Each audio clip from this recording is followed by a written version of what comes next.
Mademoiselle, dénomination communément employée, sera définitivement bannie à la fin de l'année. Ce sera du moins le cas à Fontenay-sous-Bois. En effet, sous l'impulsion de l'association Femmes Solidaires, le conseil municipal a décidé de retirer Mademoiselle de tous ses formulaires. ACI est allé à la rencontre de la responsable de l'association.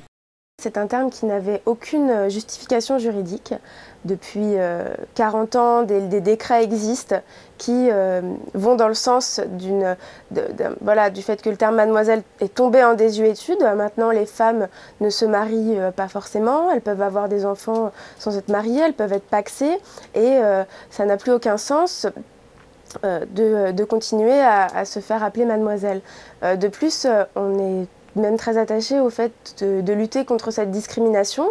On ne demande jamais aux hommes de justifier leur statut matrimonial quand ils remplissent des documents officiels.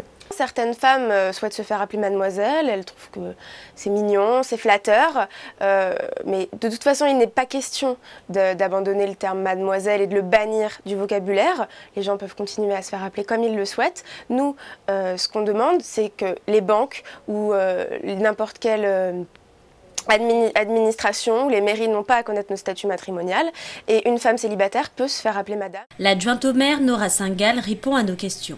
Le plan d'action, on l'a adopté hier soir. C'est un plan d'action qui est sur 3 ans. Donc il y a un état des lieux à faire d'abord de nos pratiques. Ça fait partie du plan d'action. Donc cette mesure devrait être effective d'ici une année.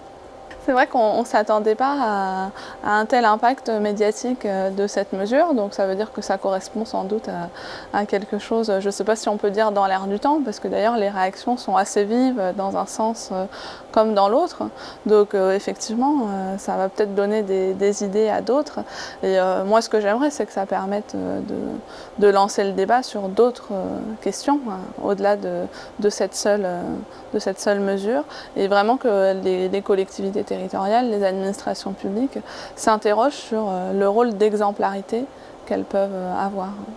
On est dans le domaine de la symbolique, donc c'est pas ce qui va révolutionner la condition des femmes, mais je crois qu'une administration comme la nôtre doit aussi avoir un rôle d'exemplarité et c'est simplement de dire que dans les démarches officielles, ça viendrait à l'esprit de personne de demander à un homme de choisir entre la case damoiseau ou monsieur, donc il n'y a pas de raison de devoir choisir entre mademoiselle ou madame.